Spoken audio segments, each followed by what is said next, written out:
How do you manage your emotions during this market volatility that we're experiencing, especially when you're surrounded by this wonderful community of investors in the Patreon who may, from time to time, unintentionally amplify fear or FOMO or even euphoria? Yeah. What are some of the strategies that you use to So stay good. grounded so that you don't get swept up in all of our collective emotional highs or lows? Thanks for answering the question. Talk to you soon, bro. So one of the ways that I do is I'm human. So I know in this time, I know when I gotta step out of it for a second. You know what I'm saying? And it's not so much the euphoria, but it's the immense fear that can flood the Patreon at one time. And it's not that the fear makes me fearful, the fear frustrates me, right? The fear doesn't make me fearful because I'm fearless when it comes to the market. But it frustrates me because it makes me wonder what can I do better to help them navigate. What happens is it's not their fault because they sharing their experience. And I always says you can't tell. What I love is that they share their experience. And people who are new, they'll see me explaining, but I may not be active. Like I'm not a day trader, so they'll try to go do some shit and get caught. This is Frank, this is a great question. Let me get this analogy to y'all right quick. Jose, can I get to the whiteboard right quick? Frankie, I want to answer that question in such a dope way. Can I go to it? All right. I want y'all to see this because this is gonna be real good. I'm so emotionally grounded when it comes to the market. The market don't sway me. My thing is, how do I help people navigate it with the same type of emotion that I have? And you know, for me, it's not about being right or wrong, which is why I could tell somebody like Marcel, hey, that was crazy. I can tell AB like, dog, that was good. Or I can tell somebody like you, Frank, like, yo, that's some good information. Like, it don't bother me that there are other great people in the community that's really, really smart. The biggest thing is trying to help the new people navigate the emotion. I'll give you an example, and I'm not pointing at him. There's one of my guys in the group named Sonny, right? Sonny got whipped in ServiceNow. I got whipped in that bit with him. But every day, Sonny would be pissed off at ServiceNow. Like every day, he would make at least 3 or 4 comments on how ServiceNow is whooping his ass. And it would bring him down, right? And I would try to like help him, but it was just whooping him. And the one thing I can't teach you is like how to feel. So I'll be like, hey, bro, like, man, don't get down. It's all good, bro. Like, you know, we gonna fight back. But again, the play was a real expensive play. You know what I'm saying? And it just turned around on us and it never turned back around. So watch this. It hurt him as it was going down and it hurt him to cut it. You know what I'm saying? And so that play just was punching on him. And so one day he said, I think he tried to do a put. And he said something to the group, damn, I can't win if I do calls, or I can't win if I do puts. And that's the exact thing I did not want.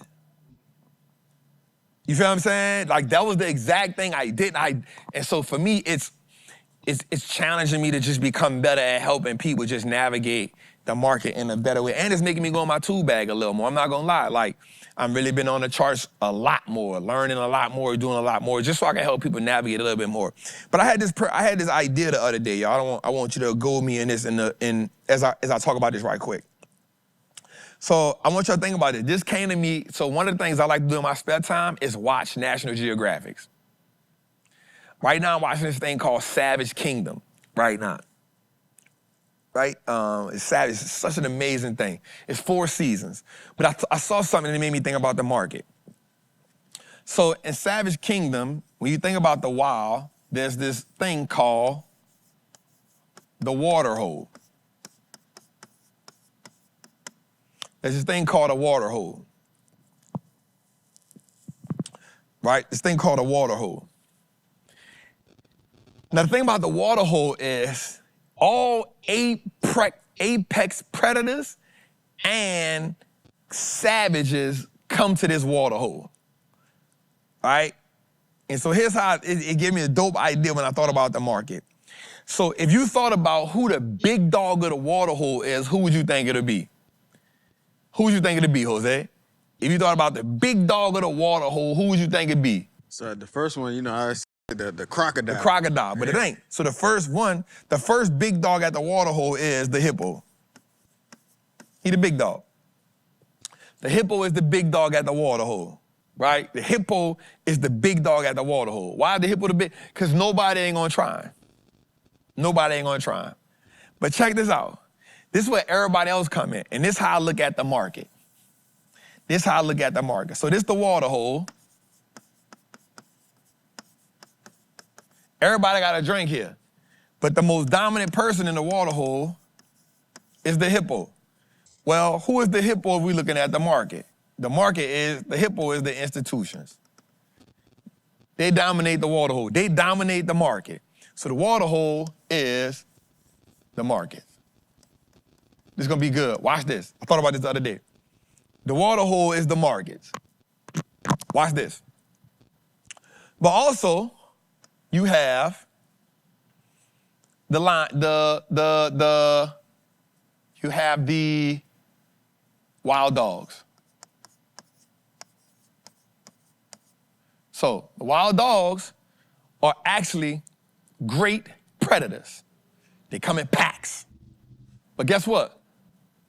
The wild dogs have the ability to chase a victim for long periods of times, but also they can come to the water hole and they're strategic. So I like to call the wild dogs the swing traders and the deep swings and the leap players.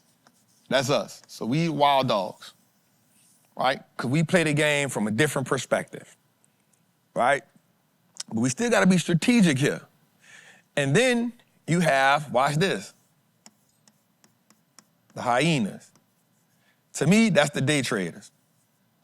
Here's why. Because day traders be on some jacking shit. They go jack profits out the market. They go take them and they go. They don't try to sit in the market long. They try to, and so what I learned about the hyenas as I'm watching this is the hyena will jack anybody for what they got. They don't care. The wild dogs ain't gonna do that.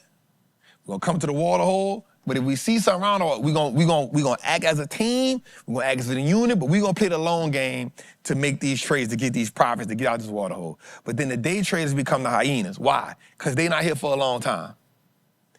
They're here to dominate, they're here to jack, they'll jack a lion, they'll challenge anybody.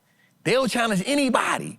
In a group setting, the day traders will challenge anybody for a spot at this water hole. And then you got your lions. No matter what you understand about the lions, here's what they do. They are the biggest carnivore. So these are my buy and hold investors. They play the long game, and out of everybody, they gonna be dominant. They gonna be dominant. They gonna be dominant. So watch this part here though. Watch this part. This is the part that's gonna be funny. And then you got the warthogs. That's your new investors who trying to hop in and out of the market. They can get ate by anybody. Because they are the weakest vessel of them all. They can get ate by the lions. They can get ate by the wild dogs. They can get ate by the hyenas. And if they slip up, they can get killed by the hippo. I was looking at this thing and I said, yo, that's every breed of investor right there. That's every breed of investor. Wild dogs, they doing the swings, the deeper swings. They come in bunches, strategic. Day traders become hyenas. Why? They just want to jack the market for something right quick. They won't jack, they won't go about their business. They'll jack a lion. Watch this. They'll jack a lion, They'll jack us. They don't care. They don't care.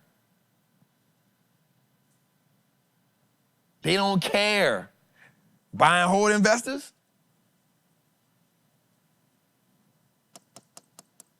And then the last one was the cheaters. That's your people that's your sellers. Why? Because the cheaters is the fastest of them all. Well, guess what? The people who sell options, they get their profit out the gate. That's the cheater, the fastest one in the game. They get their profit out the gate. Ain't nobody gonna outrun them. Ain't nobody gonna outrun them. 65 miles an hour, out the gate. If you selling options, calls or puts, you a cheater. Everybody got access to the water hole. One group is supremely dominant, the hippo. And everybody else got to figure out how to play the game around them at the water hole. That was my breakdown, Jose.